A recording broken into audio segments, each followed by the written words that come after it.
আমি গত এক সপ্তাহ আগে একটা প্রোগ্রাম গাড়িতে যাচ্ছিলাম মালদা, আমি একটা প্রোগ্রাম দেখলাম। এবিপি আনন্দ না হলে আজ তাকের ল্যাবরেটরিতে প্রোগ্রামটা হচ্ছে, অ্যাঙ্কার আছে এবং একজন আমাদের হিন্দু ভাইদের সাধু, মানে কথাবাচক, তিনি ভালো ভালো কথা বলেন, তিনাকে ডেকেছেন। তিনি আমার মতো এরকম চেয়ারে বসে আছেন, আর একদিকে কয়েকটা মেয়ে কয়েকটা ছেলে বাবাকে প্রশ্ন করবে। একজন ভদ্র মহিলা তাকে বললেন উনাকে যে आपने एक तकरीर में कहा, एक कथावाचक के अंदर कहा कि औरत को अपने बदन को ढाक लेनी चाहिए। बोले मैंने बोला ये धर्म की बात है, ये सनातन धर्म का परंपरा है कि औरत अपने आप को ढाक ले। तो बाबा के सही मेटा उत्तर করছে, मैं एक औरत हूं और मैं एक स्वाधीन देश में रहती हूं, ये मेरा मर्जी, मैं कोई भी कपड़ा पहन। বাবা এত সুন্দর উত্তর দিয়েছেন, তাকে এত ভালো উত্তর দিয়েছেন, আপনাকে বলে বুঝতে পারবো না। আমি ওনাকে স্যালুট করেছি যে এত সুন্দর উত্তর দিয়েছেন। बाबा बोलें मेरे बहन देखो, मैं तो धर्म की बात कह रहा हूं, अब तुम नंगा घूमो ये तुम्हारा खुद का मामला है, तुम नंगा घूमती रहो ये तुम्हारा खुद का मामला है, लेकिन मैं तुमको धर्म के बारे में बता रहा हूं। अगर तुम कहती हो कि मैं सनातन धर्म को मानती हूं तो तुम्हारे लिए ढाकना जरूरी है। এ আমার মা বোন, তুমি যদি বলো আমি একজন মুমিনা মেয়ে, তুমি যদি বলো আমি একজন মুসলিম, তো তোমার জন্য কোরআন আদেশ দিয়েছে ওয়াদরিব খুমুরিহিন্না আলা জুনুবিহিন, হে নারী তোমার জন্য পর্দাকে ফরজ করা হয়েছে। জোরে বলুন সুবহানাল্লাহ। অর্থাৎ তুমি তোমার শরীরকে ঢেকে নাও, তোমরা ধর্ষিত হবে না, লাঞ্ছিত হবে না। আপনি দেখতে পাবেন এখনো রাজস্থান, হরিয়ানায় কিছু অমুসলিম মা বোন আছে, তাদের চেহারা কেউ দেখে না, তারা মুখটাই ঘুমটা দিয়ে থাকে। দেখেছেন না? দেখেনি? মোবাইলে দেখতে পাবে। আমি গেছি, আমি জানি দিল্লি, মুম্বাই কিছু আছে অমুসলিম ভাই মা বোন, তারা নিজেদের চেহারা নিজের দেওরকে দেখায় না, নিজের পূর্ব মানে আপনার পর পুরুষকে দেখায় না, নিজের চেহারাকে তাদের কাছে খানা যদি দেয় দেওরকে, তাও মুখটা ঢাকা থাকে, তার সামনে খানা নামা। আর ইসলাম বলছে তোমার জন্য পর্দা করা ফরজ। আমি কে মেলা বসিয়েছে জানি না, যদি মাদ্রাসা কমিটি বসিয়ে থাকে ইস্তেগফার করে নেবেন, এটার পাপের দায়ী আপনারা হবেন। যদি বলেন তাহলে জলসা করতে পারবো না, আমার মতো মৌলবীকে দাওয়াত দিবেন না, আমি দাওয়াতের ভুকা নই। মেলা যদি বসান সেই জলসায় আমাকে দাওয়াত দিবেন না। আমি এক জায়গা থেকে ঘুরে পালিয়ে এসেছি, জলসা করিনি, আমার ফোন পে নম্বর দিয়ে টাকা মারছি, টাকা পাঠিয়েছি, জলসাই যাব না। মেলা তোল, মেলা তুলেছে তবে জলসাই ঢুকেছে, তুলে সরাও। 1 কিলোমিটার 1.5 কিলোমিটার মেলা, আর তুমি বলছো শরীয়তের কথা শুনবো। আজকে আপনি মনে করছেন এই মৌলবীদের দ্বারা দোয়া করাবেন আর আপনার দোয়া কবুল হবে। দোয়া কবুলের শর্তগুলোই আপনি জানেন। আপনি মসজিদে গিয়ে খালি দোয়া করছেন, আপনি জলসায় বসে দোয়া করছেন, হুজুর এসে দোয়া করে দিবে, শাইখুল হাদিস এসে দোয়া করে দিবে। আরে শাইখুল হাদিসের দোয়াটা কবুল হয়ে যাবে তার নিজের জন্য। তুমি হারাম খাও, হারাম পথে চলো, তোমার দোয়া কি করে কবুল?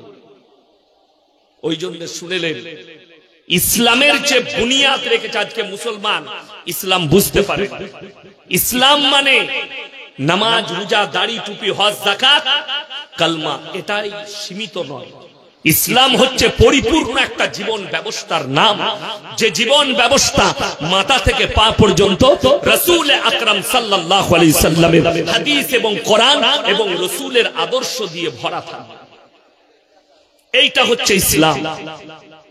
যেমন আমি কালকের জলসায় বলেছি আমার বর্ধমান জেলায়, যে আমার ভাইয়ের, আমার মায়েরা শুনে নাও, তুমি যদি নিজেকে মুমিন বলো, আল্লাহ তাআলা অনেক অন্যান্য ধর্মের মানুষরা কোরআন সম্পর্কে খারাপ কমেন্ট করে, করে না? করে, কমেন্ট করে।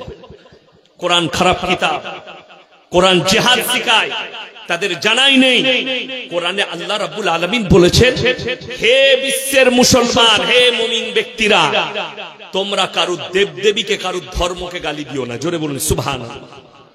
আল্লাহ আদেশ দিয়েছে তোমরা কারু ধর্মকে গালি দিও না, নিজেরটার থেকে সরে যেও না। এটা রাসূল সাল্লাল্লাহু আলাইহি সাল্লামকে আল্লাহ আদেশ করলেন। যারা গায়রুল্লাহর ইবাদত করে, আল্লাহ ব্যতীত অপরের, তাদের রবকে তোমরা গালি দিও না। সে তাহলে তোমার আল্লাহকে গালি দিয়ে বসবে, তুমি অপরাধী হয়ে যাবে আল্লাহর কাছে, যেহেতু তুমি নিজে থেকে তার ধর্মকে গালি দিয়ে তুমি আল্লাহকে গালি খাওয়া করিয়েছ। ইসলাম স্বীকৃতি দেয় না কারো ধর্মকে গালি দিবে। কিন্তু শুনেলেন, দ্বিতীয় নম্বর, কিন্তু তারটাকে তুমি নিজের মনে করো না, তারটাকে তুমি নিজের মনে করো না। আজকে মুসলমানদের সমস্যা কোথায় বলুন? এক নম্বরে, এখানে যতগুলো মানুষ বসে আছেন, এটা মাদ্রাসার জলসা। এই মাদ্রাসাটা এমন একটা জায়গায় আছে, জেনে রেখে দিবেন, এই মাদ্রাসার তালবিলিমদের বরকতে, এই কোরআনের তেলাওয়াতের বরকতে, কোরআন আর হাদিসের চর্চা হওয়ার কারণে এইটার বরকতেই এই লালবাগকে আল্লাহ বাঁচিয়ে রেখেছে। না হলে গোটা মুর্শিদাবাদ জেলায় সব থেকে বেশি পাপ হয় এই লালবাগ। ঠিক বললাম না ভুল বললাম? আমার ভাই, অনেক চুনার গায়ে লাগবে, কিন্তু আমি তো বললাম আমার কথা ইনজেকশন, গায়ে লাগবে। কিন্তু আপনি রাতের বেলায় আমি চলে যাওয়ার পরে শুয়ে ভাববেন, ইয়াসিন সাহেব যেগুলো বলে গেল এটা মিথ্যা না সত্য, এটা ভাববেন। এই মাদ্রাসার বরকতে আল্লাহ হয়তো টিকিয়ে রেখেছে।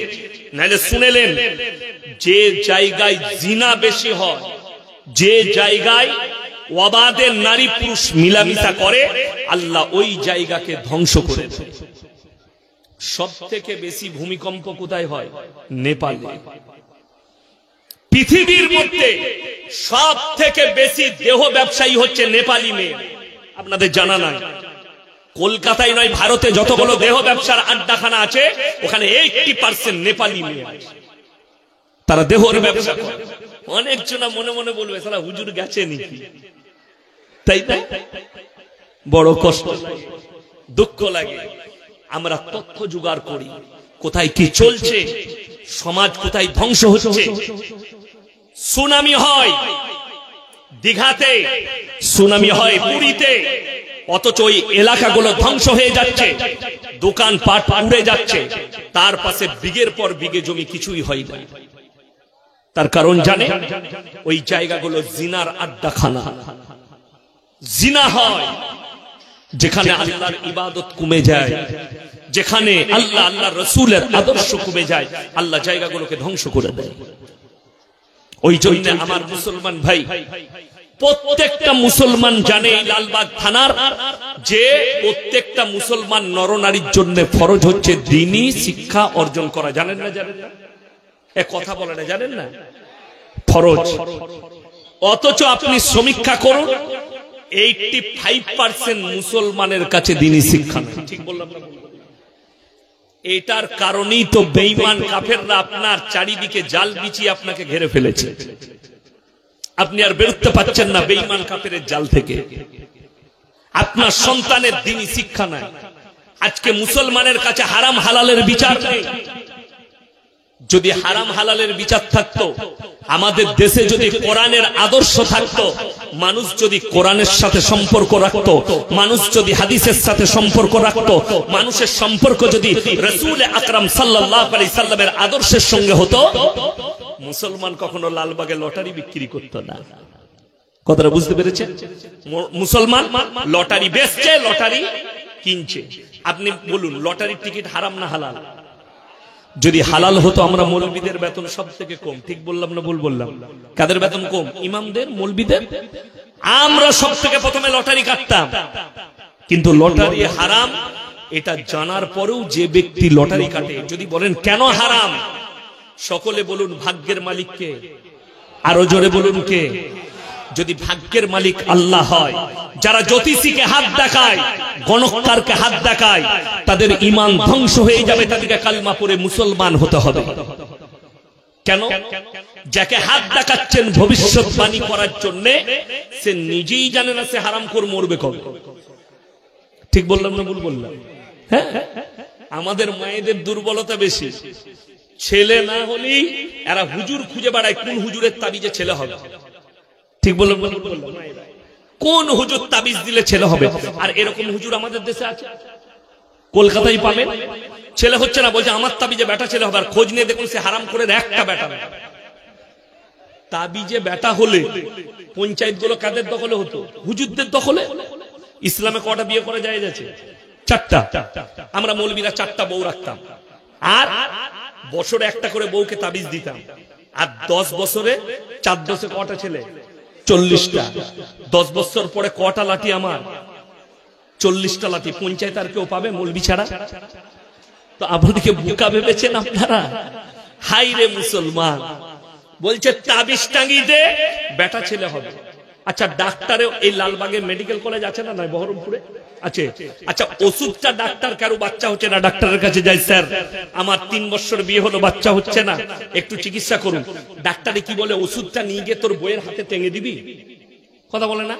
খেতে দেয় না? দেয় না। আর এ জিলাপি হুজুর বলছে যে হাতে টেঙে দিবি ছেলে হবে। যা বুঝো করে। তাহলে হাতে টাঙলে কখনো ছেলে হয়? তাবিজের পাওয়ার এত বেশি যে পেটে ছেলে বার করে দিবে? নাউজুবিল্লাহ। মানুষ এই ধোঁকায় পড়ে আছে। অনেক ছেলে আমাদেরকে ফোন করে বলে প্রায়, হুজুর কি বলে, আমি একদম ডিপ্রেশনে আছি। ডিপ্রেশন কেন? বলে আমার খুব বিপদ। কি বিপদ? বলে আমি একটা মেয়েকে ভালোবাসতাম হুজুর, আর আমাকে চাইছে না, অন্য ছেলের সঙ্গে প্রেম করছে। কোনো লাইন নাই। কি বুঝলেন? আর যদি লাইনওয়ালা মাল হয়, মৌলবি হয়, সে বলবে হ্যাঁ মেয়েটাকে এনে দেবো, 3 দিনে চলে আসবে। তাবিজে যদি আমাদের তাবিজে মেয়ে আসতো, খ্যাপা মেয়েটা তোর কাছে যাবে কেন রে, আমার কাছে আসবে, আমি টানবো আগে। কথাটা বুঝতে পারেন? আচ্ছা, মৌলবিরা কেউ গরিব হতো যদি তাবিজে মেয়ে পাওয়া যেত? আশা করি যে হতো হতো, আমি হতাম না। আমি ভালো করে দেখতাম 5টা রাইস মিলের মালিক কে আছে, 50টা বাসের মালিক কে আছে, বহরমপুরে সব থেকে বড় লোক ধনী মুসলমান কে আছে, তার একটাই বিটি। তাবিজ মার টেনে নেবে, সব মাল আমার। কথাটা বুঝতে পারেন? কিন্তু দুঃখের বিষয়, আপনাকে বুঝিয়ে দিচ্ছি, বহরমপুরে জল দোকান করেছে, লালবাগে ব্যবসা আছে, রোজ 1 লাখ টাকা ইনকাম করে। দুঃখের বিষয় যে রোজ 1 লাখ টাকা ইনকাম করে, সে বরকতের তাবিজ নিতে আসছে কার কাছে? মসজিদের হুজুরের কাছে, যার বেতন 5000। তাবিজ টাকার দরকার। আমার মাদ্রাসায় আমার বেতন হচ্ছে 11,000 টাকা। কত বললাম? 11,000। তাহলে আমি 11,000 বেতন পাই। আমার এলাকায় যারা 20 কোটি টাকা দিয়ে রাইস মিল চালাচ্ছে, প্রত্যেক দিন যে 3 লাখ টাকা ইনকাম করে রাইস মিলের মালিক, সে যদি আমাকে এসে বলে হুজুর আমাকে একটা বরকতের তাবিজ দেন, তাহলে তাবিজটা 3 লাখ বলার দরকার নাই, 11,000 বলার আগে দরকার। আমার দরকার আগে। তাইলে আমার তাবিজে তোর 3 লাখ টাকা ইনকাম, এই যেমন আপনি পেয়ে যাবেন, লালবাগেই পাবেন, আমি নাম করব না কোথায়। সকালবেলায় আপনি হাজারদুয়ারি আশেপাশে যাবেন, চট বিছিয়ে বসে আছে, মাথায় চপচপে করে তেল লাগাইছে, সরষের তেল। হারাম করে নারকেল তেল কিনারও পয়সা নেই, সরষের তেল লাগাইছে, দিয়ে বসেছে অ্যাটার্জি খুলে, আর 4 কোনা ফাল্লামা আছে। আর যারা কোটি টাকার মালিক, ব্যবসা করে 10 লাখ টাকা, গিয়ে বলছে আমার হাতটা দেখো তো, বিরাট গোলমাল। তো কি গোলমাল? বলে তোমার ভাগ্যটা একটু খারাপ যাচ্ছে, তোমার ছেলে হয়নি, তোমার প্রমোশন হয়নি। বলছে বাবা আমার ভাগ্যটা কি করে ভালো হবে? এই লিখছে সে চাকরি করে, যে লিখছে সে প্রফেসর, যে লিখছে সে মাস্টার, যে লিখছে সে ইঞ্জিনিয়ার, আর যে দিচ্ছে সে ছিঁড়া চটে বসে আছে। জীবনে স্কুল গেইছে নাকি জানি না, ছিঁড়া চটে বসে, সে খেতে পায় না। একটা পাথর বিক্রি হলে তবে ওই ফুটপাতের 2টো রুটি আর সবজি খেতে পায়।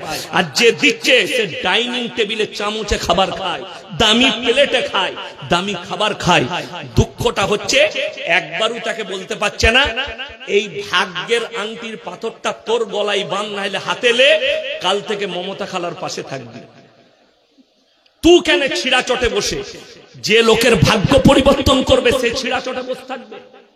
দুঃখটা সমাজের প্রতি এটাই। এরপরে কোরআন শোনাবো আপনাদেরকে, সূরা আল ইমরান। কোন সূরা বললাম? তৃতীয় পারা আল ইমরান। কোরআন খুলেন, হুয়াল্লাযী ইউসাউবিরুকুম ফিল আরহামি কাইফা ইয়াশা লা ইলাহা ইল্লা হুয়াল আজিজুল হাকীম। হে আমার বিশ্বনবী, পৃথিবীর মানুষকে বলো, মায়ের গর্ভে আমি আল্লাহ বাচ্চা দান করি আমার ইচ্ছা মতো, আমি কারো পরামর্শে কাজ করি না। জোরে বলুন না সুবহানাল্লাহ। আল্লাহ নিজে ওয়াদা করলেন, আমি মায়ের গর্ভে বাচ্চা দান করি, আমার ইচ্ছা মতো আকৃতি দিই, আমি কারো পরামর্শে কাজ করি না। তাকে সন্তান দেবো, বোবা দেবো না, কানা দেবো না, বধির দেবো না, অন্ধ দেবো না, পা কাটা না, হাত কাটা, আমি আমার ইচ্ছা মতো দান করি, আমি কারো পরামর্শে কাজ করি না। এইটাই হচ্ছে সব থেকে বড় ধোকার রাস্তা। আমার মুসলমান ভাই, লটারির টিকিট, কাগজের দ্বারা আপনি ভাগ্য পরীক্ষা করছেন, আপনার ঈমান ধ্বংস হয়ে যাবে যে আপনি একটা কাগজের উপরে বিশ্বাস করেছেন, অথচ ভালো মন্দ, কল্যাণ অকল্যাণ, হায়াত মত, রুজির সবের মালিক সকলে বলুন কে? যদি সবের মালিক আল্লাহ হয়, আপনি কাগজের উপরে বিশ্বাস করে লটারির টিকিট কাটছেন? এক নম্বর গেল। দুই নম্বর, হাত তুলে এতগুলো মুসলমান আপনারা বলুন, সুদ খাওয়া হারাম না হালাল? আচ্ছা, মুসলমান খায় না খায় না? খায়, শুধু খায়। আমাদের দেশে মুসলমানদের অবস্থা বলে দিই, সবাই নিয়ত করুন আজ থেকে আমরা দ্বীনি শিক্ষা অর্জন করবো। জোরে বলুন ইনশাআল্লাহ। এ আমার ভাই, আপনারা ইমানদারির সঙ্গে বলবেন, বাংলা মানে কোরআন বেরিয়েছে না বেরোয়নি? আচ্ছা, আমরা সবাই কি পরিবারে কিনতে পেরেছি? কিনিনি। কেন? আমাদের কাছে দ্বীনি কালচার নেই, যার কারণে তোমার কাছে বাংলা মানে কোরআন নেই। তোমার কাছে বাংলা বুখারী শরীফ বেরিয়েছে না বেরোয়নি? বাংলা বুখারী আছে, তিরমিজি আছে, আবু দাউদ আছে, ইবনে মাজাহ আছে, নাসাই শরীফ আছে, বড় বড় আলেমের লেখা স্কলারদের বই আছে। আপনার বাড়িতে সেটা কিনে আপনার পরিবারকে তুলে দিতে পারেননি, আপনি নিজে কালচার করতে পারেন। মুসলমানের কাছে এই দ্বীনি শিক্ষা না থাকলে কত বিপদ হয়। আমার বর্ধমান জেলার ছেলে বালির গাড়ি চালায় মুসলমানদের রাস্তায় দাঁড়িয়ে, হোটেলে ঢুকেই বলছে, এক বোতল মদ দে তো ভাই। মদ খাওয়া হয়ে গেল, এরপরে বলছে মুরগির মাংস আর রুটি নিয়ে আয়। তখন কর্মচারীকে জিজ্ঞেস করছে, আবে মুরগিটা জবাই না কাটা? আমরা হারাম করকে জুতো করে মার। যে লোকটা মদ খেলো তার আর কাটা গুটা দেখে লাভ আছে? সকালবেলায় উঠে, আচ্ছা আপনি বলুন, আমি বর্ধমান জেলার মানুষ, যদি লালবাগে ঘুরতে আসি, কোন হোটেল কিংবা রেস্টুরেন্টে খেতে যাই, আমাকে জিজ্ঞেস করতে হবে না হবে না, দাদা মুরগিটা জবাই না কাটা? যদি কোনো সিম্বল না থাকে আমাকে জিজ্ঞেস করতে হবে, দাদা মুরগিটা জবাই না কাটা? কেন? শুনেলেন, মুসলমানদের জন্য, মুমিনের জন্য, দোয়া কবুলিয়াতের জন্য প্রথম শর্ত আল্লাহ রেখেছেন হালাল খাবার। যদি হালাল খাবার না থাকে, আপনি যে খাবারটা খাচ্ছেন ওটা হালাল হতে হবে। যে প্লেটটাই খানা খাচ্ছেন, প্লেটটা পবিত্র হতে হবে। আপনি যে খাবারটা খাচ্ছেন ওটা পবিত্র এবং হালাল জিনিস হতে হবে, হালাল টাকার হতে হবে। মুসলমান কি বুঝেছে? আপনি বুঝলেন, ইয়াসিন ভাই রাত্রে এসেছিল, উনি বলে গেছে যে হালাল খাবার, জবাই করা মাংস খাবি। সকালবেলায় উঠে লালবাগে বাজারে গেছে, এ ভাই আমাকে 1 কিলো জবাই করা মাংস দে তো। কিনছেন আপনি জবাই করা মাংস, টাকাটা কিন্তু সম্পূর্ণ সুদের টাকা, সেই একই মাল দাঁড়িয়ে গেল। কথা বুঝাতে পারলাম? একই জিনিস, টাকা হারাম, খাবারটা মুরগিটা জবাই করা, টাকা হারাম হওয়ার কারণে খাবারটাও আপনার কাছে হারাম হয়ে গেল। যদি বলেন হুজুর সুদ কেমন, আমার আল্লাহ কোরআনে বললেন, ওয়াহাল্লাল্লাহুল বাইয়া ওয়া হারামার রিবা। হে আমার নবী বলো, তোমাদের জন্য সুদকে হারাম করেছি আর ব্যবসাকে হালাল করেছি। আমার ভাইয়েরা, আমার মায়েরা, বোনেরা, আমার আল্লাহ রাব্বুল আলামিন বললেন, হে আমার বিশ্ব নবী, নবীজি বললেন, হে আমার সাহাবীরা শোনো, কেউ যদি 1 টাকা সুদ খায়, নিজের মায়ের সঙ্গে 36 বার জিনা করার সমান পাপ হবে। এটা সবথেকে নিম্ন স্তরের পাপ। আল্লাহ আমাদেরকে হেফাজত করুক, বলুন আমিন। আল্লাহ আমাদেরকে মাফ করুক। সবথেকে নিম্ন স্তরের পাপ নিজের মায়ের সঙ্গে 36 বার জিনা করার সমান পাপ। হাইরে মুসলমান, আপনি ভেবে দেখুন, আল্লাহ যদি কোরআনে ডাইরেক্ট হারাম বলে, আর এটা মুসলমান জানে যে কোরআনে হারাম বলা হয়েছে সুদ খাওয়াকে, এরপরেও যদি মুসলমান সুদ খায়, সে কোরআন বিরোধী না কোরআনের পক্ষের লোক? কোরআন বিরোধী। আর যে কোরআনের বিরোধিতা করবে জেনে শুনে, সেই লোক মুমিন থাকতে পারে? সেই লোক ইমানদার থাকতে পারে, সেই লোক বেঈমান হয়ে যাবে। আপনি জেনে শুনে হারাম হওয়ার পরেও যে মুসলমানরা সুদ খাচ্ছে, তারা জেনে রেখে দিবেন তারা মুসলমানের যোগ্যই নয়, তাদের মধ্যে ঈমানই নাই, তাদের ঈমান ধ্বংস হয়ে গেছে। যেহেতু আল্লাহর বিরুদ্ধে তারা সংগ্রাম করেছে, কোরআনের বিরোধী কাজ করেছে। লটারি হারাম জানার পরেও যারা লটারির টিকিট কাটে, লটারির ব্যবসা করে, তাদের টাকাটাও হারাম এবং তাদের ঈমান ধ্বংস হয়ে আছে। তাদেরকে ইস্তেগফার করতে হবে, আল্লাহর কাছে কেঁদে কেঁদে ক্ষমা চাইতে হবে ওই পাপ থেকে সরে। মদ কোরআনে স্পর্শ করা আল্লাহ হারাম বলেছেন, বলেছেন না? বলেছেন। মানুষ কতটা দুর্বল বলে দিই। বেঈমান কাফের কি করে কামিয়াবি লাভ করেছেন আমাদের কাছে, তাদের জাল ফেলে তারা কামিয়াবি হয়েছে। পানির বোতল আছে, এই যে পানির বোতল, এই বোতলটা আমাদিকে পানি খেতে দিয়েছে বক্তা দিকে, কমিটির লোক যদি লিখে দেয় এটার মধ্যে বিষ মিশানো আছে, এটা আর পান করা যাবে বাবা? কেন? জেনে শুনে পান করা আত্মহত্যার সমান পাপ হবে। হবে না? হবে না? আমি জানি এটা মরে যাব খেলে, পাপ হবে। আমাদের দেশের কিছু লোক আছে সকালবেলায় বিড়ি না খেলে হাগাই হয় না। ঠিক বললাম না ভুল বললাম? আরে মসজিদের ভেতরে ফজরের সময় মসজিদ থেকে পায়খানা ঘর থেকে বেরিয়েছে, ইমাম সাহেব ঢুকেছে, ইমামের বমি হয়ে গেছে। কেন? গুটকার বিড়ির গন্ধে। আপনারা ইমানদারির সঙ্গে বলবেন, কাঁচা পেঁয়াজ খেয়ে মসজিদে যাওয়া যাবে? কে নিষেধ করেছেন? নবীজি সাল্লাল্লাহু আলাইহি সাল্লাম নিষেধ করেছেন। কেন? কথা বলেন কেন? মুখে দুর্গন্ধ বের হবে এবং রাসূলের হাদিস হচ্ছে তোমরা মুমিন ততক্ষণ হতে পারবে না যতক্ষণ পর্যন্ত তোমার পাশের লোক তোমার কাছ থেকে সুরক্ষিত। পাশের লোককে সুরক্ষা পেতে হবে, তবে তোমরা মুমিন।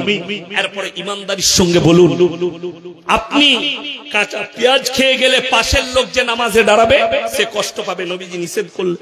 আচ্ছা, বিড়ি সিগারেট গুটকা খেলে আতরের মতো সেন করে তো নাকি? বিড়ি সিগারেট গুটকা যারা খাও তারা সব থেকে বেশি যাকে কষ্ট দেয় আর কিয়ামতের দিনে আটকাবে, তাদের বিবিরা কষ্ট পায়। যারা বিড়ি সিগারেট গুটকা খাও তারা নিজের বউকে একবার জিজ্ঞেস করবে, আমি বিড়ি খাই তো তোকে কেমন লাগে? ও মনে মনে বলবে, আট করে বেটা তোকে তো ঝাঁটা মারতে মন যায়, বলবো কি? এই বিবি কষ্ট পাবে না কাবে না মুখের দুর্গন্ধে? অবশ্যই পাবে। আর তুমি যদি তোমার অর্ধাঙ্গিনী বিবিকে কষ্ট দাও, সে যদি মন থেকে প্রকাশ না করে, তুমি খালি অনুভব করো, কিয়ামতের দিন আল্লাহ পাকড়াও করবে। আচ্ছা, আপনি হুজুরকে জিজ্ঞেস করে, প্রশ্ন লিখে দিয়েছে, হুজুর বিড়ি খাওয়া গুটকা খাওয়া কি, সিগারেট খাওয়া কি? হুজুর তখন কানে হাত দিয়ে বলছে, বাবা জিনা মায়েরা বলে না ওটা মাকরুহ। তো তুই খাস না কেন? কথাটা বুঝতে পেরেছে? ইমানদারির সঙ্গে বলবেন, আমি স্টেজে বসে আছি, আমাকে বললেন হুজুর এটা মাকরুহ, তাহলে আমি বলবো ঠিক আছে আমি মাকরুহ মেনে নিলাম, তাহলে আমাকে একটা ক্লাসিক সিগারেট এনে দে, একটু মুডটা চাগাবো, বায়ান করতে করতে টানবো। আমার বায়ান আর কেউ শুনবে? আচ্ছা, ইমাম সাহেব সিগারেট খেলে তার পেছনে সমাজের লোক নামাজ পড়বে? ও ইমাম খেলে হারাম আর তুমি খেলে মাকরুহ, কবরে যা বুঝতে পারবি কেলানি খাবি। এটাই হচ্ছে মুসলমানের দোষ, যা আপনি মনে করেছেন। আপনারা ইমানদারির সঙ্গে বলুন তো, পেঁয়াজ যারা শিক্ষিত লোক আছেন তারা জানবেন, পেঁয়াজে মিনিমাম 55% উপকার আছে। আছে না নাই বাবা? আছে। যেমন কিরকম? ডাক্তারে বলে, বিশেষজ্ঞরা বলছে, গ্রীষ্মের দিনে যারা কাঁচা পেঁয়াজ খাবে, মাঠে কাজ করবে, তাদের শরীরের যে পানিটা বেরিয়ে যায় সেই অভাবটা পেঁয়াজ মিটায়। জোরে বলুন সুবহানাল্লাহ। কাঁচা পেঁয়াজ খেলে ডাক্তাররা বলছে শরীরকে ঠান্ডা রাখে, তাহলে উপকার একটা আছে। আচ্ছা, বিড়িতে ক% উপকার আছে? জিরোটাও নাই। কটা বললাম? জিরোটাও। গুটকাতে কিছু আছে? আচ্ছা বলুন।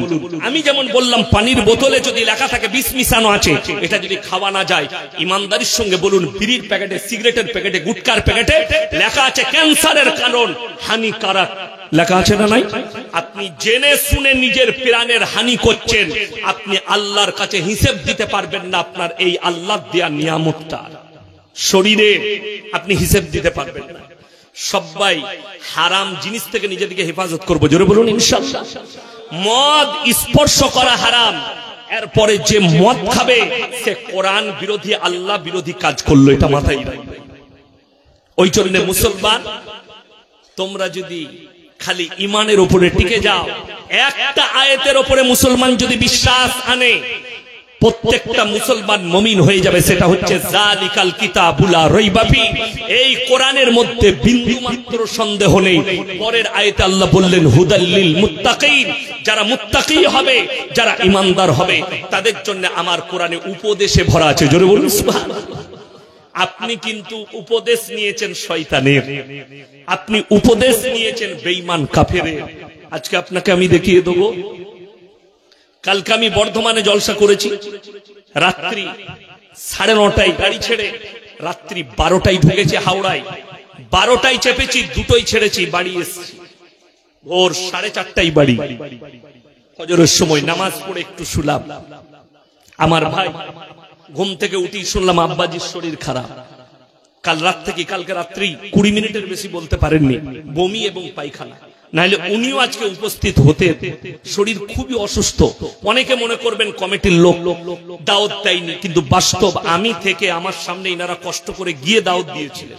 আমার মাদ্রাসায় খানা খেয়ে এসেছিলেন, দাওয়াত দিয়েছিলেন। কিন্তু সবকিছু আল্লাহর হাতে। কার হাতে? আল্লাহর হাতে। আমার ভাই কালকের জলসায় আমার কাছে প্রশ্ন এসেছে, কড়া প্রশ্ন। এই লালবাগের মানুষকে বলে যাচ্ছি, ইসলাম আবেগে চলে না। ইসলাম আবেগে নয়, জোশে নয়, ইসলাম হোশে করতে হবে।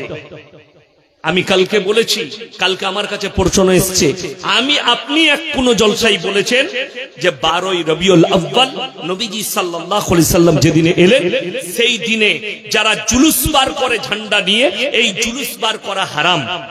আমি বললাম বলেছি বাবা। আমাকে বললে দলিল দিতে হবে কোরআন হাদিস থেকে। আমি বললাম তুমি যে জুলুস বার করো, এর দলিল কোথায় আছে?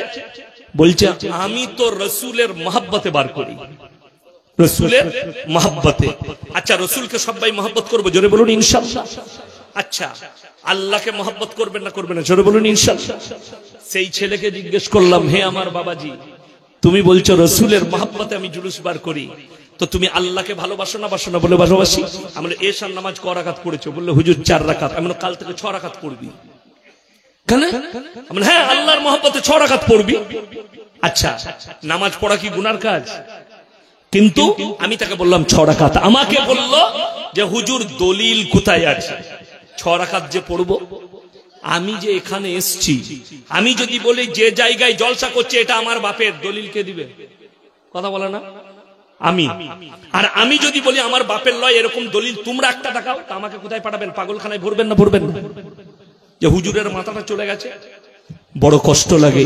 6 রাকাত নামাজ, 2 রাকাত নামাজ আল্লাহর মহব্বতে বেশি পড়ার লাগে যদি দলিল লাগে, তুমি রাসূলের মহব্বতে জুলুস বার করবে, তোমাকে দলিল লাগবে না? কথাটা বুঝতে পেরেছেন না? পারেন? বুঝাতে পারলাম? হ্যাঁ, যদি বলেন যে দলিল কি আছে, আপনি, আমি চ্যালেঞ্জ ছুড়ে বললাম, যদি এখানে কোন স্টেজে মৌলবি আসতে পারেন, আসেন।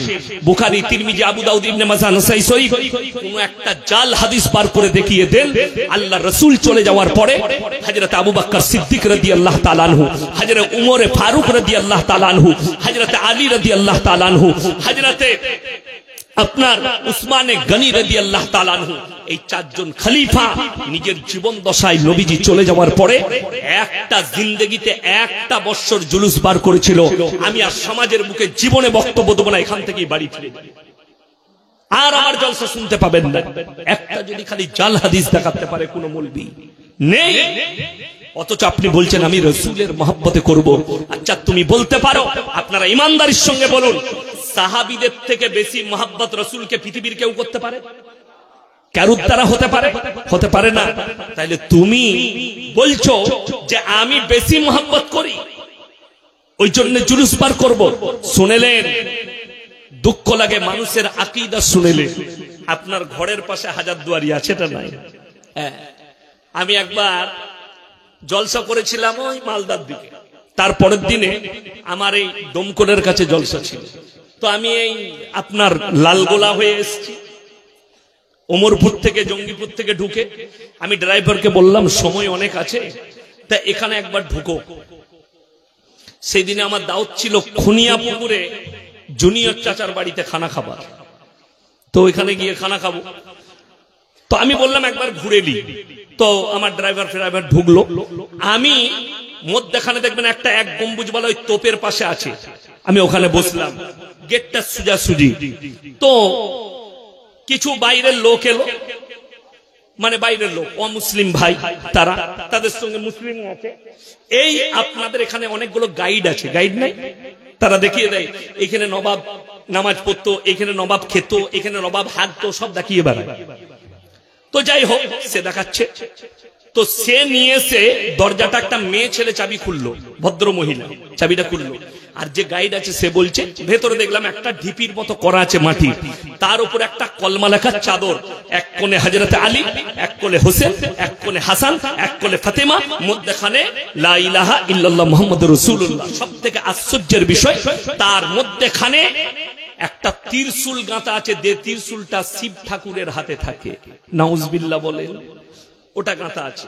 গেল, এই ভদ্রলোক বলছে, এই জায়গাটা দেখছেন, নবাব হজ করতে গিয়েছিল, দিয়ে নবাব এই মাটিটা এনেছিল। যারা হজ করতে যেতে পারে না, মোটামুটি এইখানে এসে দর্শন করলে হজ হয়ে যায়। আমি তাকে জিজ্ঞেস করলাম, ভাই একটা কথা বলবো? আমি দেখলাম মুর্শিদাবাদের মতো কথা বলি না, ও মারবে আমাকে যদি বর্ধমানে বুঝতে পারে। আমি বললাম, ভাই তাহলে এই যারা দেখলো মোটামুটি এদের হজ হয়েই গেল, আমাকে বলছে কোথা বাড়ি তোমার? আমি বললাম আমার বেলডাঙ্গা মির্জাপুরে বাড়ি। ও যে মির্জাপুর শুনেছে, এক হাত পেঁচিয়ে গেছে। আমি দেখলাম নিচে করেই বলি না, ও মারবে আমাকে। দুঃখের বিষয়, এত বড় খারাপ আকীদা, সঙ্গে সঙ্গে তার ঈমান ধ্বংস হয়ে গেছে, ঈমান চলে গেছে। এই কথা যে বলবে আদেও নবাব মাটিটা কোথা থেকে এনেছে আল্লাহ ছাড়া কেউ জানে না, এটা পুরো মিথ্যা কথা, বানানো গল্প। আর ওই জায়গায় গেলে কেউ যদি এই আকীদা নিয়ে যায় যে নবাব মাটিটা এনেছে আর এটাকে দর্শন করার জন্য আমার হজ হয়ে গেল, আল্লাহর কসম তার ঈমান ধ্বংস হয়ে যাবে, কালমা থেকে খারিজ হয়ে যাবে। মুসলমানের আকীদা এইরকম ভাবে ধ্বংস হয়েছে, বেঈমান কাফেররা আপনার মাথার উপরে জাল ছুড়ে দিয়েছে। আমি আপনাকে লালবাগে দেখিয়ে দেব, লালবাগ টাউনে বাস করে, 5 ওয়াক্তের নামাজ পড়ে, অথচ দুঃখ লাগে, মুখে দাড়িও রেখেছে, নামাজও পড়ে, চাকরিও করে, টাকাও আছে, কিন্তু মৌলবীরা কি জানেবে, পয়সা হয়েছে, আমার ছেলের জন্মদিন কেক কেটে পালন করব না, বন্ধুদিকে দাওয়াত দিবে, বান্ধবীকে দাওয়াত দিবে, প্রতিবেশীকে দাওয়াত দিবে, আমার ছেলের বার্থডে আছে, পালন করো।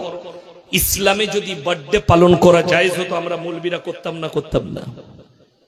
তোমার একা সন্তানের প্রতি মহব্বত, আমাদের মৌলবীর প্রতি, আমাদের সন্তানের প্রতি আমাদের মহব্বত নেই, আমাদের ভালোবাসা নেই। আপনি ভেবে দেখুন, এখানে যদি 100টা যুবককে দাঁড় করায়, 80টা যুবক আর 12টা আরবি মাসের নাম বলতে পারবে না, ঠিক বললাম না ভুল বললাম? 80 জন। কিন্তু তাকে জিজ্ঞেস করুন, সে তারিখ লিখে রেখে দিয়েছে কবে কোন বারে 1 জানুয়ারি হবে আর ক বোতল মদ কিনবে, ঠিক বললাম না ভুল বললাম? তোমার 1 জানুয়ারি মনে আছে, 25শে ডিসেম্বর মনে আছে। আপনি বলুন, এটা ভারতের শুধু নয়, ইসলামের সংস্কৃতিও নয়, ভারতেরও নয়, এটা খ্রিস্টান ইহুদিদের কালচার। যদি কেউ মনে করে যে আরে ধর্ম যার যার উৎসব সবার, এটাই তো তোমার ভুল। আমি একটা জলসায় বলেছি যে মুসলমানরা শিক্ষিতরা ভাবছেন ধর্ম যার যার উৎসব সবার, এটা তো ভালো কথা, তাইলে কুরবানির সময় ডাকবো গরুর ঠ্যাংটা ধরবি আয়, কিন্তু তখন বলবে কেউকে আঘাত দিতে ইসলাম শিখায়নি। আল্লাহর কসম করে বলছি, রাসূল আকরাম সাল্লাল্লাহু আলাইহি সাল্লামের হাদিস, তোমরা কারো দেবদেবীকে গালি দিও না, কারো ধর্মকে আঘাত করো না। আমরা কুরবানির সময় গরু জবাহ করি, বকরি জবাহ করি, আমরা পশু হালাল করি, এর দ্বারা কোনো বেধর্মী ভাই যেন কষ্ট না পায়। ওই জন্য আমরা বলি থানায় মিটিং ডাকা হয়, লুকিয়ে করুন, মাংসটা প্যাক করে পাঠান, এটা আমরা আদেশ দিই। থানায় দাঁড়িয়ে আমাদের মুসলিম কমকে ঈদগায় দাঁড়িয়ে জুম্মার দিনে খুতবায় মানুষ আমরা মৌলবীরা বয়ান করি যে তোমরা কেউ কি কষ্ট দিও না। ভেবে দেখুন, আজকে মুসলমান বলছে আমি খ্রিস্টানদের কালচার পালন করব, 25শে ডিসেম্বর তোমার, 1 জানুয়ারি তোমার। বেঈমান কাফেররা আপনার আমার সন্তানকে দিয়ে জিনা ঘৃণা করাচ্ছে। শুনে রেখে দেন, পশ্চিমী দুনিয়া তাদের মেহনত হচ্ছে গোটা পৃথিবীর মুসলমানকে কোরআন থেকে বিচ্ছিন্ন করে দাও, রাসূলের আদর্শ থেকে বিচ্ছিন্ন করে দাও। তারা জানো ইহুদি নাসারাদের কালচারে চলে আসে, তারা যেন হারাম পথে চলতে শুরু করে, তাদের কাছে যেন হারাম জিনিস হালাল হয়ে যায়। আজকে সেইটাই তারা কামিয়াবি হয়েছে। আজকে ভেবে দেখুন, যদি বলেন কোরআনে কোথায় নিষেধ আছে, সূরা ফাতিহা একবারই শেষ আয়াত, গায়রিল মাগযুবি আলাইহিম ওয়ালাদ দাল্লিন। মাগযুম মানে ইহুদি আর দাল্লিন মানে নাসারা। এই দুটো দলই পদভ্রষ্ট, আর এদের যারা অনুসারী হবে তারাও পদভ্রষ্ট হয়ে যাবে। এটা তাফসীরের মধ্যে আছে, আপনি তাফসীরে গেলে পাবেন, মানেতে গেলে পাবেন না। মানেতে ইশারা দেওয়া আছে আর তাফসীরের ব্যাখ্যা বিশ্লেষণ করা আছে। আমার ভাই, আমার মা বোন, আমি অনুরোধ করে যাচ্ছি, আপনারা ইমানদারির সঙ্গে বলুন, আপনারা ঈদের নামাজ পড়েন না পড়েন না? কথা বলেন জোরে। পড়ে? আচ্ছা, আপনাদের ঈদগায় নিশ্চয়ই খ্রিস্টান ভাইরা আসে নামাজ পড়তে? আসবে? আসে? আসে না? পহেলা জানুয়ারি আপনি ফিস্ট করছেন, খ্রিস্টান ইহুদিদের কালচার নিচ্ছেন। আপনি ইমানদারির সঙ্গে বলুন, পহেলা মুহররম নিশ্চয়ই তারাও আপনার ফিস্টি খেতে আসে? আসবে? রমজান মাসে আপনি রোজা রাখেন, তারা রোজা রাখে আপনার কাছে এসে? কত দুঃখের বিষয়। আপনার মুখে, হে যুবক, তোমার মুখে পিশাব করবে তারা, তোমার ধর্মকে পালন করবে না, অথচ তুমি তার ধর্মটাকে নিজের বলেছো। আর কোরআন বলছে লা ইলাহা উলাই ওয়ালা ইলাহা উলা, হে আমার বান্দারা, তোমরা দুটো নৌকায় পা দিবে না। অনেক লোক দু নৌকায় পা দিয়ে রেখেছে, এই দিকটা ঠিক না ওই দিকটা ঠিক। যারা মনে মনে করছেন, যারা ফেসবুক আর হোয়াটসঅ্যাপে ইউটিউবে যারা কমেন্ট করেন, তারা কান খুলে শুনে যান।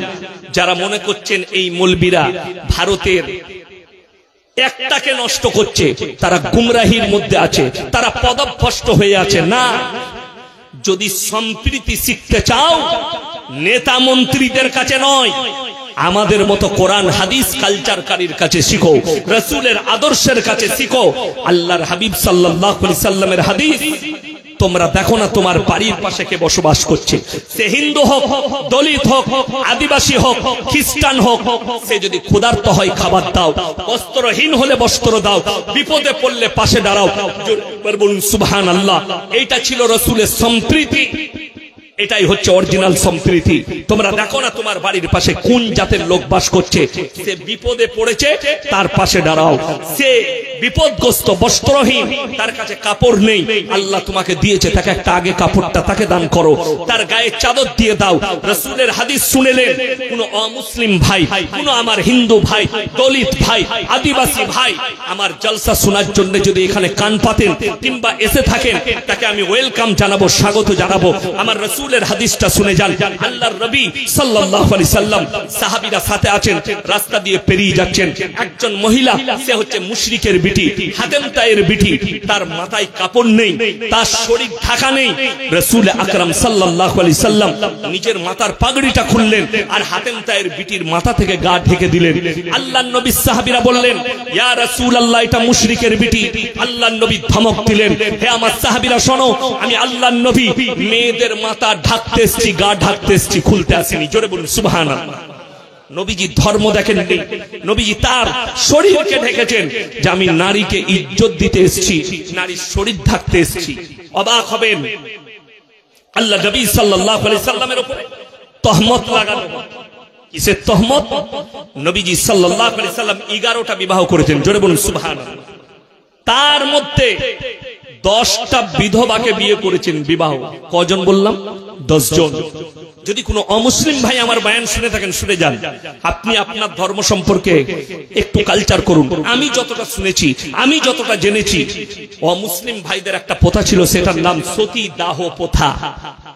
স্বামী মারা গেলে স্ত্রীকে জ্যান্ত অবস্থায় পুড়িয়ে দেওয়া হতো। ওই চিতার ওপরে রাজা রামমোহন রায় তিনি এসে পরিবর্তন করলেন। এই প্রথা চলবে না। একটা মহিলা স্বামী মরে যাওয়ার পরেও তার উপরওয়ালা তার জীবন দিয়েছে, তাই তার মৃত্যু দেওয়া যাবে না, সে নিজের মতো করে বাঁচতে পারবে। আর আমার রাসূল সাল্লাল্লাহু আলাইহি সাল্লাম পৃথিবীর মানুষকে প্রথম আদর্শ যেটা দিয়েছেন সেটা হচ্ছে বিধবাটা ডাস্টবিনে ফেলার জন্য নয়, বিধবাটা ব্যভিচার করার জন্য নয়, বিধবাটা রাস্তায় ঘুরে বেড়াবার জন্য নয়। যদি তোমাদের পছন্দ হয়, ভালো লাগে, তাকে তুমি বিবাহ করে বিবি রূপে স্বীকৃতি দাও। আল্লাহ এর মধ্যেও খায়ের বরকত রেখেছে, জোরে বলুন সুবহানাল্লাহ। অর্থাৎ নবীজির বয়স 25 বছর, আর নবীজি বিবাহ করলেন 40 বছরের হযরতে খাদিজাতুল কুবরা রাদিয়াল্লাহু তাআলা আনহাকে, জোরে একবার বলুন সুবহানাল্লাহ। যারা নবীজির উপরে তহমত দিচ্ছে, নবীজি মা আয়েশাকে বিবাহ করেছেন, তখন বয়স ছিল 6 বছর। কত বললাম? 6 বছর। কিছু কিছু হারামের আওলাদ বেরিয়েছে। আমাদের দেশে কয়েকটা কুত্তাকে দেখলাম চিল্লাচ্ছে কোরআনের বিরুদ্ধে, নবীজির বিরুদ্ধে গালি, ইসলামের বিরুদ্ধে গালি। তার মধ্যে কলকাতার একটা আছে, তার নাম নাজিয়া ইলাহি খান। প্রতিনিয়ত রাসূলকে গালি দিচ্ছে, ইসলামকে গালি দিচ্ছে, কোরআনকে গালি দিচ্ছে। গলায় আসল কথা জানেন? দুটো কথা, যারা শুনছেন শুনে যান।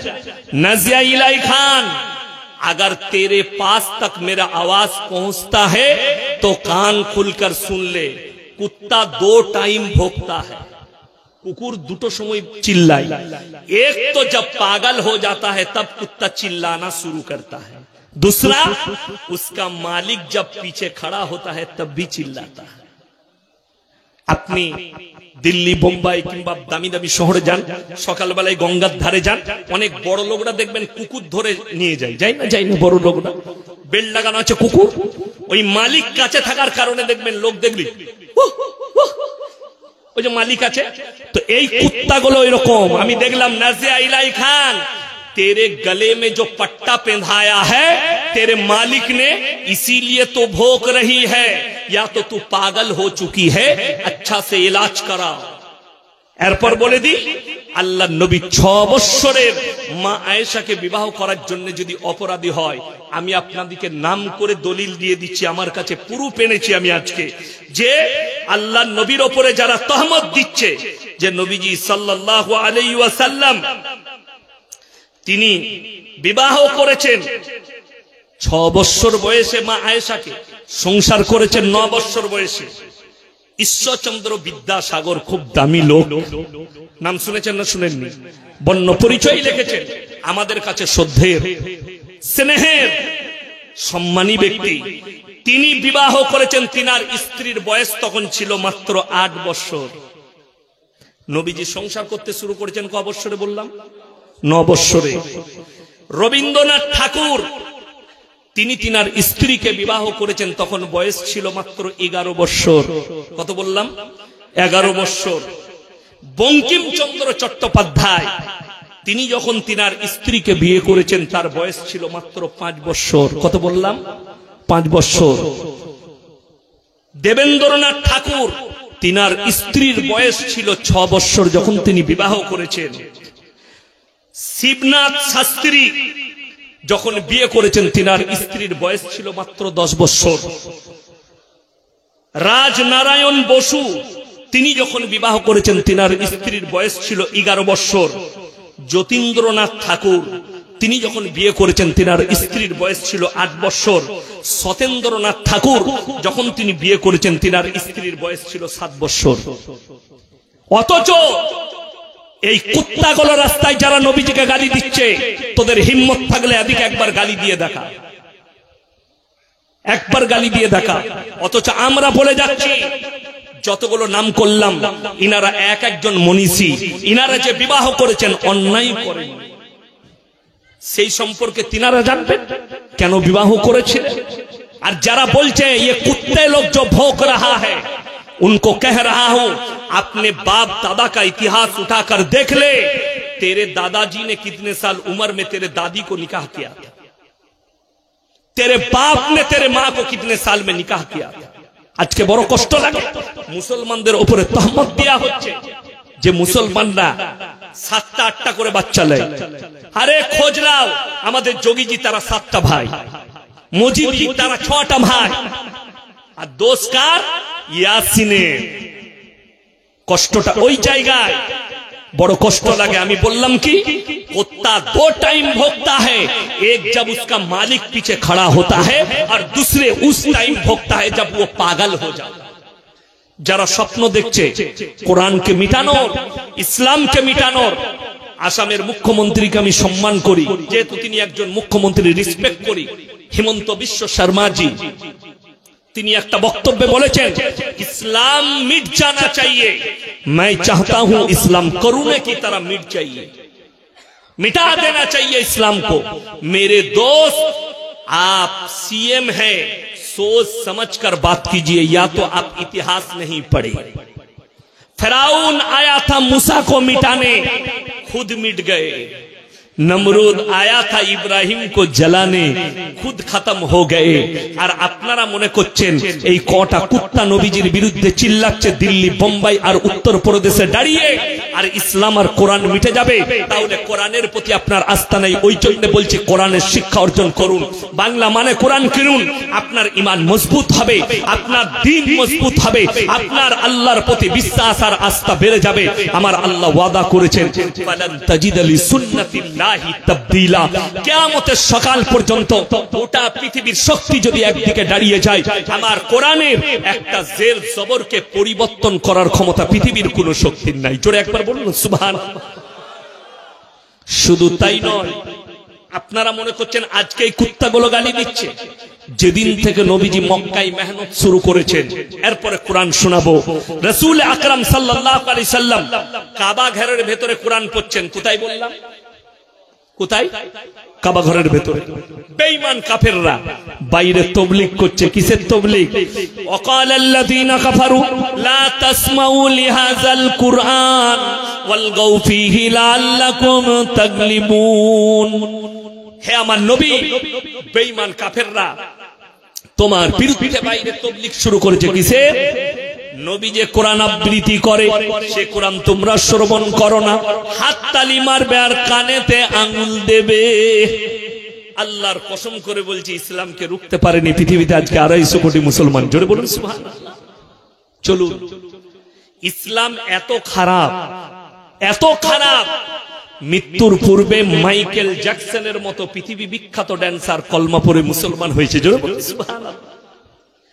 পৃথিবীর শ্রেষ্ঠ fighter, boxing fighter Mahmud Ali ইসলাম কবুল করেছে। কি খারাপই দেখলো ইসলামের যে ইসলাম কবুল করলো। শুধু তাই নয়, পাকিস্তানের ইউসুফ ইউহানা ক্রিকেটার ইসলাম কবুল করে মোহাম্মদ ইউসুফ হয়ে গেল। কি দেখে ইসলাম কবুল করলো? হাই রে পৃথিবীর মানুষ, মুসলমান কালমার উপরে টিকে যাও, বেঈমানের চাকা আল্লাহ বেঈমানের উপর দিকে ঘুরিয়ে দেবে। যারা কোরআনকে মিটানোর স্বপ্ন দেখছে তাদেরকে অনুরোধ করে বলে যাচ্ছি, একবার কোরআনটা স্টাডি করো, আল্লাহ তোমাকে কালমায় নিয়ে আসবে, আল্লাহ তোমাকে ইসলামের ছায়াতলে নিয়ে আসবে। আমার আল্লাহ কোরআনে ওয়াদা করেছেন, ইন্না নাহনু নাযালনা যিকরা ওয়া ইন্না লাহুল হাফিজুন। এই কোরআনকে আমি অবতীর্ণ করেছি আর কোরআনের হেফাজতের দায়িত্ব আমি আল্লাহ নিজে নিয়েছি। আপনারা কি মনে করছেন কিছু বেঈমান কাফের তারা মনে মনে করছে ইসরায়েল এতগুলো মানুষকে, গাজার ফিলিস্তিনের মানুষকে হত্যা করেছে, ইসরায়েল কামিয়াব? কখনো নয়। এই চিঙ্গারি মিডল ইস্টে লেগেছে। আমি 1 মাস আগে বলেছিলাম যে লেবানন জড়াবে, লেবানন জড়িয়ে গেছে।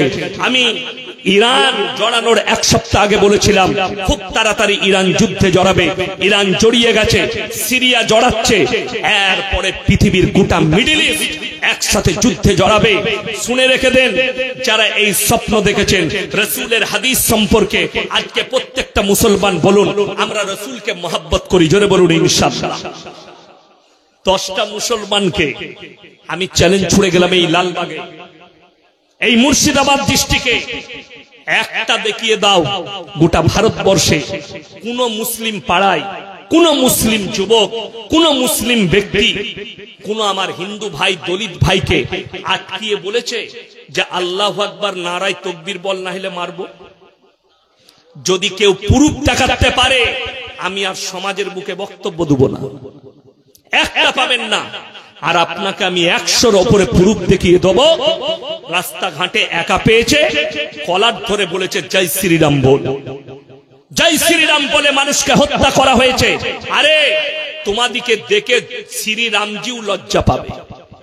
কোন হিন্দু পণ্ডিত ভাই যদি দেখিয়ে দিতে পারে শ্রীরামজি বলে গেছেন যে मेरा नाम लेकर लोगों को हत्या कर, तो इंशाल्लाह मैं तेरे धर्म को कबूल कर लूंगा। आ जाओ, हिम्मत है तो दिखा दो। बड़ो कष्ट लगे मुसलमान के एका पेले। अरे तुमको पता नहीं, ग्रुप में शिकार सुअर करता है और अकेला शिकार शेर करता है। মানুষ যখন লাগামহীন হয় তখন কতগুলো খারাপ ভাষা বলে আপনি অনুভব করতে পারবেন না। তাদেরকে শিক্ষিত মনে করছেন। আর আল্লামা ইকবালের লেখা ইস ঘর কো আগ লাগি ঘর কি চিরাগ সে। মুসলমান তোমরা নিজেদের ঘরে নিজেরা আগুন ধরিয়েছো, অপরকে গালি দিয়ে লাভ হবে না। তসলিমা নাসরিন কাদের ঘরের মেয়ে? কথা বলেন। মুসলিম ঘরে, কিন্তু ওকে যে মুসলমান ভাববে তার ঈমান ধ্বংস হবে। কথাটা বুঝতে পেরেছেন না পারেন? ওকে যে মুসলমান ভাববে ঈমান চলে যাবে। নাজিয়া ইলাই খান মুসলিম ঘরের মেয়ে, জাস্টিস ইনায়েতুল্লাহ মুসলমান ঘরের মেয়ে ছেলে, আপনার আসাদ নূর বাংলাদেশের মুসলমান ঘরের ছেলে। যদি বলেন এরা এরকম হলো কেন, এদের লালিত পালিতটা হয়েছে বেঈমান কাফেরের কোলে। এরা আলেম থেকে বিচ্ছিন্ন ছিল, এদের পরিবার ইসলাম থেকে বিচ্ছিন্ন, এর মা বাবা এদিকে ছোটবেলায় দ্বীনি শিক্ষা দেয়নি। প্রত্যেকটা ভাইকে অনুরোধ করব আমরা আমাদের সন্তান দিকে দ্বীনি শিক্ষা দেবো। জোরে বলুন ইনশাআল্লাহ। 2-3 সপ্তাহ আগে, 3 সপ্তাহ হবে, পাকিস্তানে একটা বহুত বড় প্রোগ্রাম হয়েছে। পাকিস্তানের বড় বড় স্কলাররা ছিল, বড় বড় আলেমরা। সেখানে একজন পৃথিবী বিখ্যাত স্কলার ছিলেন, তিনি হচ্ছেন ডাক্তার জাকির নায়েক। সেই স্টেজে মওজুদ ছিলেন। সেখানে পাকিস্তানের নয়, পৃথিবীর শ্রেষ্ঠ একজন মুফতি বক্তব্য দিয়েছিলেন। তেনার নাম হচ্ছে মুফতি তাকি উসমানী। তিনি একটা এত বড় গুরুত্বপূর্ণ কথা বলেছেন পৃথিবীর মুসলমানের জন্য, শুধু তার দেশের নয়, পৃথিবীর। दुनिया क़यामत से पहले हम लोगों में दुनिया के अंदर हराम औलादों से भर जाएंगे। কিয়ামতের পূর্বে সমাজের বুকে হারাম আওলাদ বেড়ে যাবে, মানে বেশিরভাগ হারাম আওলাদ হবে।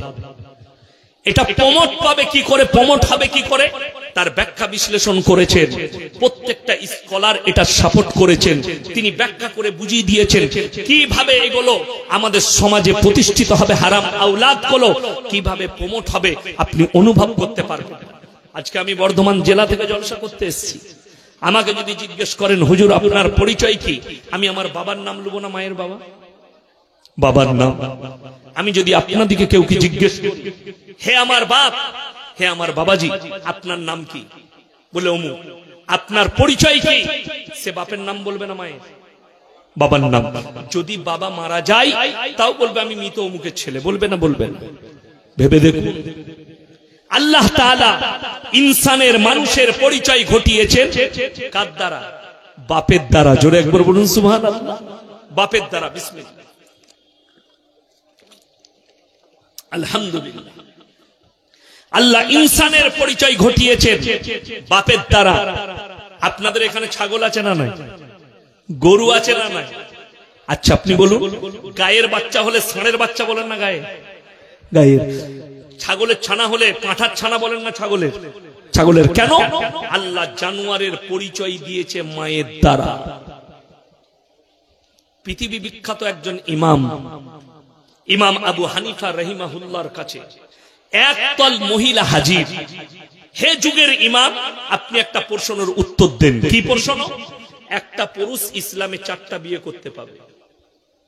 4টা বিয়ে করা চলবে না? চলবে না। আচ্ছা, অনেক যুবক আছে, আজকে আমি একটা সুবিধা করে দিয়ে যাই আপনাদের।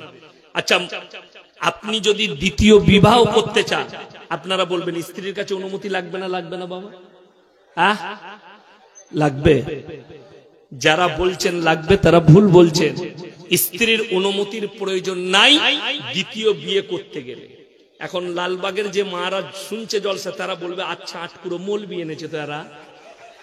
আর অনেক ছেলে মনে মনে ভাবছে শালা ভালো মৌলবি এনেছিস বে, কাল কি আর একটা করব।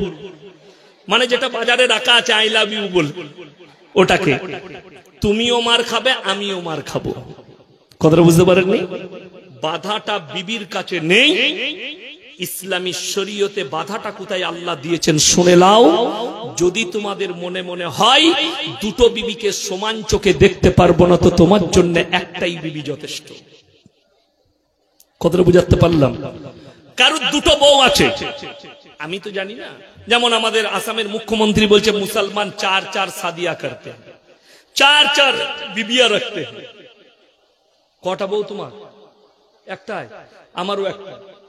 কটা গো হুজুর? একটাই। 4 টাকারও আছে। একটা লি ঝামেলা শেষ নাই। দিল্লি কা লাড্ডু, जो खाएगा वो भी पछताएगा, जो ना खाएगा वो भी पछताएगा। আমরা জানি কি অবস্থা, তাই না? আর ও বলছে আরে 4টা করে বউ রাখে। আরে বোকা, ভালো করে ইসলামের ভেতরে দাখিল হও। আল্লাহ 4টা বিয়ে জায়েজ করেছেন, কিন্তু সমান চোখে যদি না দেখতে পারো, তুমি দ্বিতীয় বিবি গ্রহণ করতে পাবে না। তোমার জন্য একটাই বিবি যথেষ্ট। এইটা হচ্ছে কোরআনের আদেশ, আমার আল্লাহর আদেশ। কেউ যদি দুটো বউ রাখে, আর সে যদি তাহাজ্জুদ গুজার হয়, সে যদি একটা বিবিকে 500 টাকা দামি শাড়ি দেয় আর একজনকে 400 টাকা, তার কবরের আযাব গোটা পৃথিবীর মলবি এক কাছে দোয়া হয়েও তাকে ক্ষমা করাতে পারে। কেউ যদি একটা বিবিকে 20 টাকা কিলো কন্ট্রোলের চাল খাওয়ায় আর একটা বিবিকে 30 টাকা কিলো চাল দেয়, তার কবরের আযাব পৃথিবীর কোন মৌলবীর দোয়াতে রুখবে না। এটা চ্যালেঞ্জ দিলাম আমি, কোন পীরের দোয়াতেও রুখবে না। এটা মাথায় রেখে দেন। এইটার নাম ইসলাম। হে আমার মা বোন, তুমি তোমার স্বামীকে জিজ্ঞেস করো, তোমার কি দিল দুটো বিবিকে সয় দিবে? সমান চোখে দেখতে পারবে তাহলে তুমি করো, কোনো অসুবিধা নেই। কিন্তু এই যুগে আশা করি আমাদের মতো মৌলবীরাও দুটো এক চোখে দেখতে পারবো না। ঠিক বললাম না ভুল বললাম? কেন? এখন তো যুবকদের যা অবস্থা, ঘরের বউ সে কাজ করে না করেন আমাদের বউরা? সকাল থেকে রান্না বান্না, কাটা বাছা, বেচারা দুপুরে গোসল করে, আবার বিকাল বেলায় রাতের রান্না।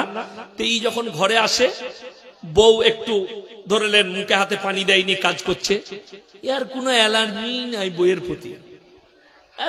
সর কেন, তুই যা কাজ কর, ভালো লাগে না। কিন্তু হারামখোর মোবাইল খুলে নায়িকাকে দেখবে, যা তাই দেখতে ইয়া এই জানি না। আচ্ছা আপনারা বলুন, শাহরুখ খানের বয়স কত? কথা বলেন না? 60 বছর, 59 বছর। আচ্ছা 60 বছরে সে লোকটা বুড়ো হবে না যুবক হবে? বুড়ো। আচ্ছা ফিল্মে তাকে যখন দেখবেন, পোস্টারে দেখছে, পোস্টার লাগানো আছে, মনে হচ্ছে 20 বছরের যুবক। ঠিক বললাম না বললাম না? এইটার নাম, শিক্ষিত মানুষকে জিজ্ঞেস করুন, মেকআপ। এটার নাম কি? মেকআপ। মেকআপ করা হয়। তো যে নায়িকারা বুড়ি হয়ে গেছে, তাদেরকে মেকআপ করিয়ে দিয়ে মনে হচ্ছে এটা 20 বছরের যুবতী। খ্যাপা, আবে ও কাদা মেখেছে, কাদা। তোমার বউটাকে লালবাগে নিয়ে যাও আর বিউটি পার্লারে গিয়ে বলুন যে আমার বউকে একটু 50,000 টাকার মেকআপ করিয়ে দাও। হারামখোর, ওই নায়িকার থেকেও তোর বউকে বেশি সুন্দর লাগে। এইটা মানুষ যদি বুঝে যায়। কিন্তু না, আমরা দুঃখের বিষয়, ঘরের বউ কি বুঝলেন, লালবাগে ব্যবসা করে, দোকান আছে, বেলা 12টা বাজছে, খাবার রেডি, বউ ফোন করছে, হ্যালো খাবার খাবে না? রেডি হয়ে গেছে। খদ্দের আছে, জ্বলিয়ে দিলি তুরাই, ফোনটা ভালো লাগছে না। কিন্তু হারামখোর 10টা খদ্দের দাঁড়িয়ে আছে, কিন্তু প্রেমিক ফোন করেছে, হ্যাঁ বলো শোনা, দাদা ওটা 10 টাকা দাও, হ্যাঁ বলো শোনা, এটা 70 টাকা পড়বে। কিন্তু সোনাকে ছাড়তে পারবে না। কেন? ওটা তো হারাম বিবি। এইটা হচ্ছে আমাদের সমস্যা। শুনেলেন, যেটা জিনা করা জিনিস হয়, শয়তানের রূপ রং বেশি হয়, আর ইমানদারের রূপ রং বেশি হয় না। আপনাদের কি মনে হচ্ছে আমি সোনো পাউডার মেখে চেপেছি তো স্টেজে? না, আমি যে পোশাকে মাদ্রাসা থেকে বেরিয়েছি, যে পোশাকে এসেছি, ওই পোশাকই স্টেজে এসেছি। পোশাক পাল্টানোর দরকার নেই। কেন? আল্লাহর তরফ থেকে যারা মুমিন হবে, আল্লাহ যারা নামাজি হবে, আল্লাহ তাদের চেহারার মধ্যে রৌনক বাড়িয়ে দেবেন। জোরে বলুন সুবহানাল্লাহ। রৌনক বাড়াবেন। চলুন, ইসলামে বিনা অনুমতিতে আপনি, নবীজি সাল্লাল্লাহু আলাইহি সাল্লাম হুজরাখানায় বসে আছেন, নিজের 9 জন বিবি একসাথে এলেন। কজন বললাম? 9 জন। এসে বললেন, ইয়া রাসূলুল্লাহ, একজন বিবি দাঁড়িয়ে বললেন, আমাদের 9 জন বিবির মধ্যে আপনি সব থেকে কাকে বেশি ভালোবাসেন? নবীজি বললেন, হে আমার বিবিরা, কাল সকালে উত্তর দেবো ফজরের পরে, চলে যাও। সবাই চলে গেল। আল্লাহর নবী এশার নামাজ পড়ে প্রথমে মা আয়েশার ঘরে গেলেন। তাকে বললে, আয়েশা তুমি হাতটা পাতো। ডান হাতটা পাতলেন, পকেট থেকে 2টো খেজুর দিলেন, আর বুকে জড়িয়ে কপালে চুম্বন দিয়ে বললেন, আয়েশা আমি তোমাকে খুব ভালোবাসি। এইভাবে নবীজি 9টা বিবির কামরাই গেছেন, আর 9 জনের হাতেই 2টো করে খেজুর, আর বুকে জড়িয়ে কপালে চুম্বন দিয়েছেন, আর বলেছেন আমি তোমাকে খুব ভালোবাসি। আমার ভাইয়েরা, আমার মায়েরা, বোনেরা, ফজরের নামাজ পড়ে নবীজি হুজরা খানাতে বসে আছেন। 9 জন বিবি হাজির। ইয়া রাসূলুল্লাহ, আপনি বলেছিলেন ফজরের নামাজের পরে আপনি বলবেন কাকে বেশি মহব্বত করেন। নবীজি